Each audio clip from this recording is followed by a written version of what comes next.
Bonsoir à tous, soyez la bienvenue. Il est l'heure pour vous de retrouver votre JT quotidien.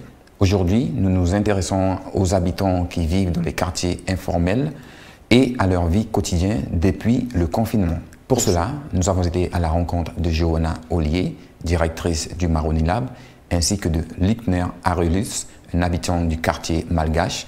On vous laisse regarder. Alors le Maroni Lab, c'est un espace d'information, d'échange et d'expérimentation sur le développement urbain de Saint-Laurent et son bassin de vie. Donc nous, après, on agit et on est surtout engagé sur tout ce qui est action participative. Donc comment on fait pour que chaque habitant soit mieux pris en compte dans les politiques de développement de la ville et comment on fait aussi pour que chaque habitant puisse s'investir dans les transformations que connaît sa ville. Alors, on n'a pas pu faire beaucoup de constats parce qu'on n'est pas allé, on s'est pas beaucoup déplacé, on a respecté le confinement. Mais nous, l'analyse qu'on a pu faire, en tout cas, elle vient d'abord d'un article qui parle du mal logement et comment les inégalités sont exacerbées en cette période de confinement pour les personnes qui sont mal logées. Et ensuite, la réflexion qu'on a eue, elle vient aussi de beaucoup de choses qu'on entend sur l'égoïsme des personnes qui vont pas respecter le confinement. Parce qu'à Saint-Laurent, il y a quand même un certain nombre. Il y a 15 à 20 000 personnes qui sont en situation de mal logement, donc des personnes qui habitent dans les quartiers d'habitat spontané, qui n'ont pas d'accès aux services essentiels, qui ont un accès limité aux services et aux opportunités de la ville parce que le quartier est enclavé. Enfin, des parties d'analyse qu'on a et de données qu'on a sur les quartiers d'habitat spontané, d'études qui ont déjà été faites, de nos propres observations sur les conditions de vie dans ces quartiers-là, pour déterminer qu'effectivement, pour les personnes qui habitent dans les quartiers d'habitat spontané à Saint-Laurent, c'est très très dur de respecter le confinement. Et en plus de ça, ça va exacerber les inégalités et les difficultés que les habitants de ces quartiers connaissent au quotidien en période normale. Quand on n'a pas l'eau, par exemple, chez soi, déjà c'est compliqué peut-être de se laver les mains très régulièrement. Si on veut faire la vaisselle ou la lessive, on est obligé de sortir, soit pour aller chercher l'eau à la borne fontaine, soit pour aller à la crique, pareil pour se laver. Et puis après, il y a aussi le fait que les logements souvent sont petits, la journée avec le soleil, il peut faire très chaud dans ces logements-là, donc c'est compliqué de demander aux gens de rester dans leur maison. Il y a aussi le fait que l'espace privé, l'espace collectif est pas forcément bien délimité.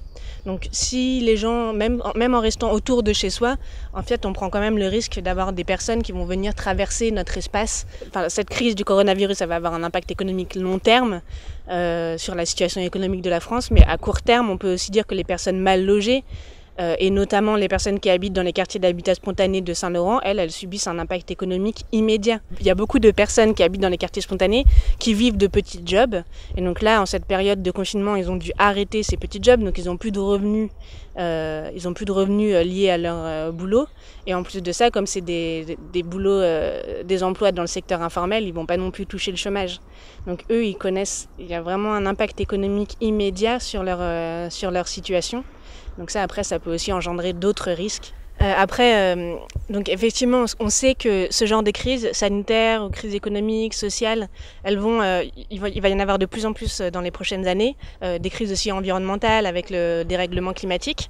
Et on sait que les populations les plus vulnérables aujourd'hui, donc celles qui sont mal logées, qui vivent dans des quartiers spontanés, qui sont déjà sujettes à être les plus victimes d'inégalités, vont être celles qui vont être le plus touchées par les crises à venir. Sachant que ces personnes-là déjà vulnérables vont être celles qui vont être le plus touchées par les crises à venir, il faut aujourd'hui, avant que ces crises n'arrivent ou se répètent, agir au niveau de ces populations. Et donc nous, une des choses sur lesquelles on essaye de lutter au Maroni Lab, c'est de faire en sorte que ces personnes soient bien logées en fait. On essaie de lutter contre le mal logement, pour que ces personnes soient dans des bonnes conditions et qu'elles soient moins vulnérables aux crises qui risquent d'arriver dans les prochaines années.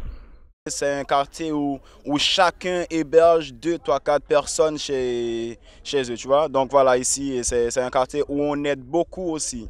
C'est un quartier où on aide beaucoup. Par exemple, si tu vois, par exemple, chez moi, par exemple, on est à plusieurs personnes.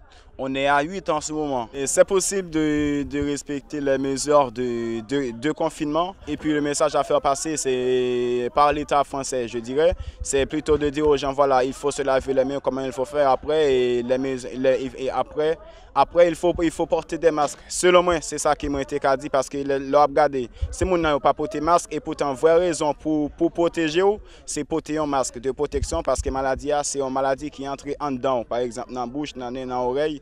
Et ce n'est pas ça du tout. C'est attestation qui est obligée pour porter, pour bailler la police et aucun bon dans l'arrière. Ce n'est pas du tout ça qui a empêché la maladie à entrer dans nous. Qui a empêché le propager. Ça qui a empêché d'entrer dans nous, c'est porter un masque de protection. Les gens dans la rue, même policiers pas porter masque de protection. Ça, c'est un grand problème selon moi. Alors, je pense que l'idée est bon si on fait autrement, de obliger les gens à porter un masque de protection que de faire payer une amende pour une simple attestation de déplacement. Pourtant, ça, ce n'est pas vraiment une raison qui peut éviter les gens d'attraper la maladie.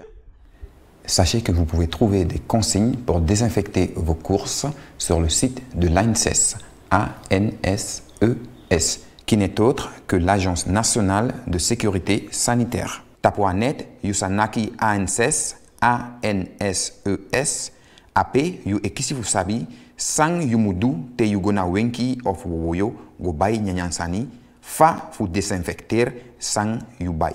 Hier, on vous parlait du fake news sur les 17 cas qui auraient été avérés sur la commune d'Apatou. Je vous propose d'écouter Quincy. Quand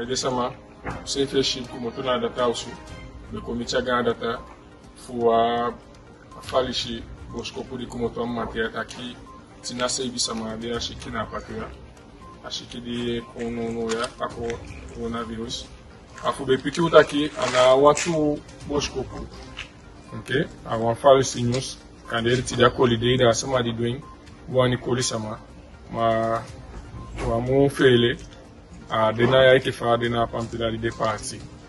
Ma wamu stop, anafudi mitaki dena patu da wamu stop, fu du desani de galanti ak show. Ta pour faire avec sama, ta yosu, de gars sama umi sama isene de pikinege go winki go baisani. Abeto usefi go, ufu pampila go bayasani usefi.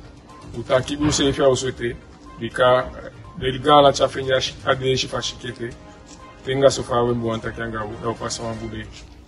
À partir du 4 avril, la Poste s'organise pour accueillir sa clientèle de 6h à 20h du soir. Et nous informe aussi qu'en dehors de ces horaires, les distributeurs seront indisponibles sur la commune de Mana et de Saint-Laurent-du-Maroni. Densama, la Poste est pikiwitaki, begin faux april. Deng sa woko sigishiyu tegomiti aitiyu bakadina. Bakadati ala dem pays sapu moni sa tapu na solang anga mana. Den sama mie pikiwi lechen ke fau sabi kaba taki teyo komoto na osu inomang komoto soumar. Fu komoto na osu isa komoto efu yego na woko. Efu yegwa wenki fi go bai wantu piki nyanyang sani fuyu. Ofu kande den picking fi de bedena da osu de bedia wanta pesi e komoto goteke den picking fuyo.